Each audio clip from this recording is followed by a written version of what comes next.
Praise the Lord. सभी को जय मसीह। मैं सुनीता चोएथानी आप सभी का स्वागत करती हूँ आज के इस YouTube वीडियो में प्रभु यीशु के नाम से।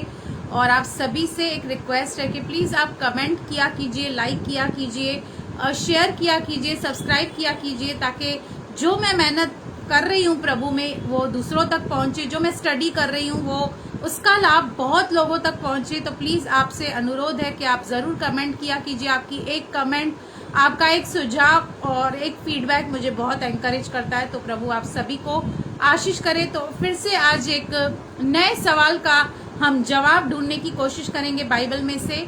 और आज आपके बीच में जो मैं सवाल लेकर आई हूँ कि वो ये है कि क्या एक मसीही को, क्या एक विश्वासी को राशिफल देखना चाहिए या अपना होरोस्कोप किसी को दिखाना चाहिए? क्योंकि जब मैं मसीह में नहीं थी, मैं आपको बताना चाहती थी कि मैं इन सब बातों के प्रति बहुत ज़्यादा विश्वास और आस्था रखती थी। और मैं रोज़ न्यूज़पेपर उठा के अपना होरोस्कोप पढ़ती थी और सोचती थी कि देखूं आज क्या होने वाला है, आगे मेरे लाइफ में क्या होने वाला है। हम ये सब क्यों करते हैं? क्योंकि हमें लगता है कि हम अपना फ्यूचर जानने की कोशिश करते हैं। पर मैं आपको बताना चाहती हूँ कि जितने भी आप प्रभु में हैं, प्रभु पर विश्वास करते हैं, आपका और मेरा फ्यूचर प्रभु है। आपका और मेरा फ्यूचर बहुत ब्राइट है। न केवल आपका और मेरा फ्यूचर ब्राइट है, हमारे बच्चों का भी फ्यूचर ब्राइट है। हमारे लिए जो भी प्रभु ने योजनाएं बनाई हैं, जो कल्पनाएं बनाई है, वो लाभ की हैं, हानि की नहीं है।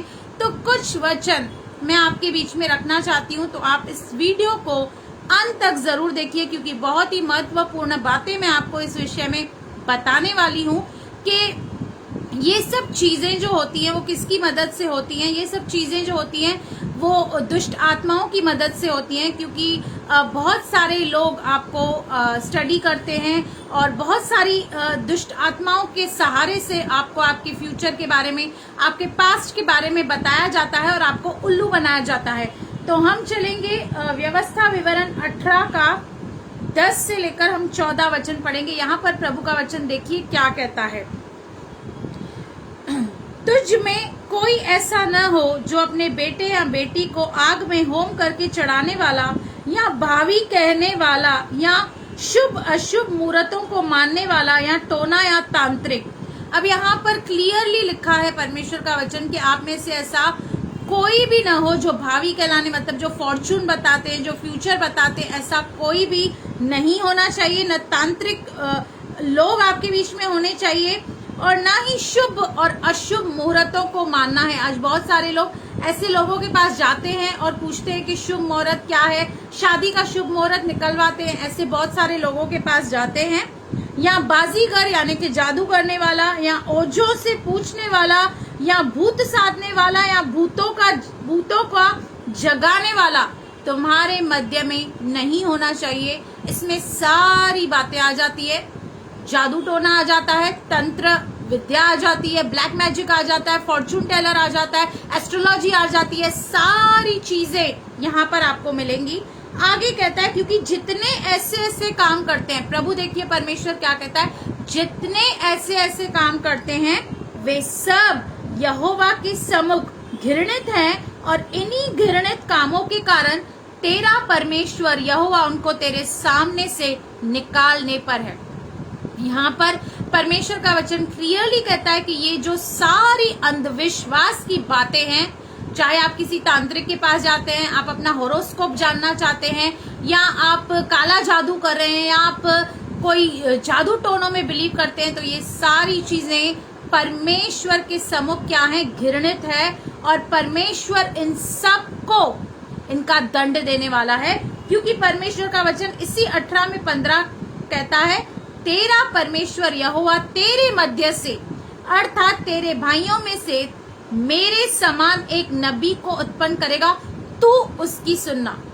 जो नबी उत्पन्न करने वाला था परमेश्वर, वो कौन है?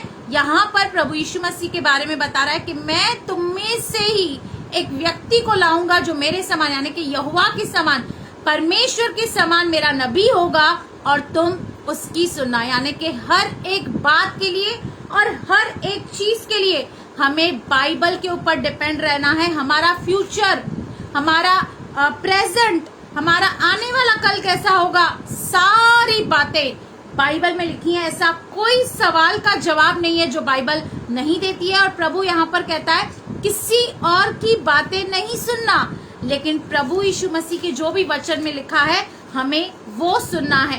क्योंकि आपको पता है प्रेरितों की पुस्तक में एक ऐसी स्त्री थी जो ये सब काम करती थी। और देखिए क्या हुआ, हम चलेंगे प्रेरितों 16 से लेकर हम 18 पढ़ेंगे।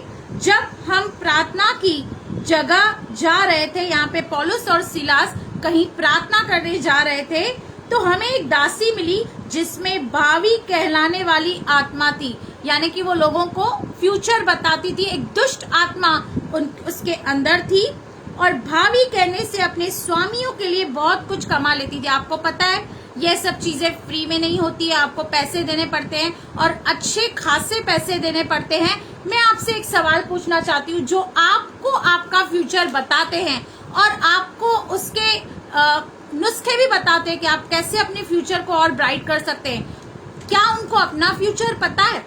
और अगर जो उनका खुद का फ्यूचर इतना अच्छा है तो फिर ये सब काम क्यों कर रहे हैं? वो एक सोचने का विषय है। और अपने स्वामियों के लिए क्या करती थी? पैसा कमाती थी, लोगों को ठगती थी, दुष्ट आत्मा की सहायता से उनको गलत राह पर लेके जाती थी, गलत बातें कहती थी।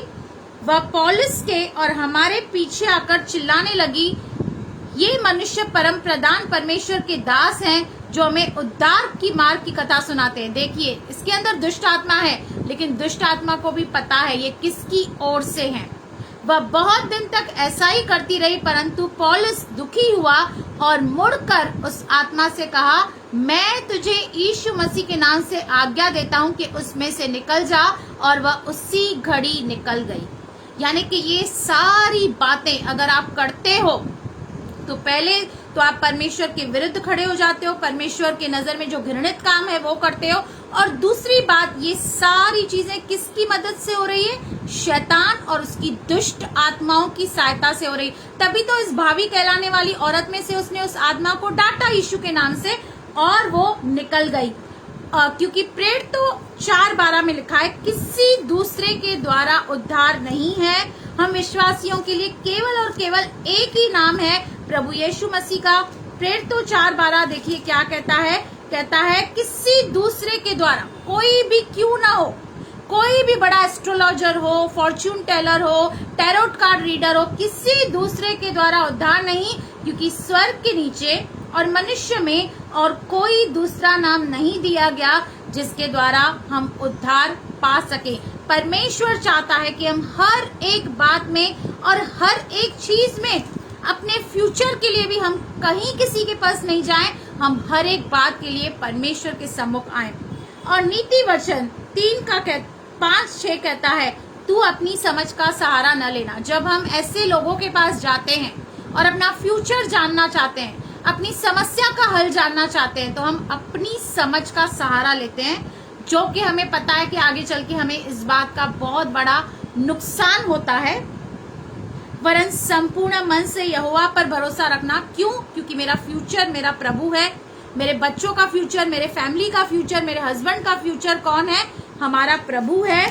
और आगे कहता है, उसी को सिमरन करके सब काम करना, तब वह तेरे लिए सीधा मार्ग निकालेगा। लोग इनके पास क्यों जाते हैं? क्योंकि उनको अपने मार्गों को सीधा करना होता है, उनको अपने लिए रास्ता ढूंढना होता है। लेकिन यहाँ पर प्रभु हमें एक चाबी दे रहा है, एक नुस्खा दे रहा है कि जब हम उसी को सिमरन करके सब काम करते हैं तो हमारे टेढ़े मार्ग भी प्रभु सीधा कर देता है। इसलिए स्ट्रिक्टली मैं आपको ये कहना चाहती हूँ कि इन सारी चीजों में मत फंसो, इन सारी चीजों से बाहर निकलो। अगर आप अभी भी करते हैं विश्वासी होने के बाद, तो आज वो दिन है कि आप पश्चाताप करें, प्रभु के सामने माफी मांगे और प्रभु के ऊपर डिपेंड रहें, वचन के ऊपर डिपेंड रहें, प्रार्थना करें, प्रभु से बातें करें और इन सारी बातों से, अंधविश्वास की बातों से, धोखे की बातों से, शैतानी बातों से आप बाहर आ जाएं। क्योंकि आपको पता नहीं इनके करने के कारण आप कहाँ चले गए हैं, किस राह पे चले गए हैं,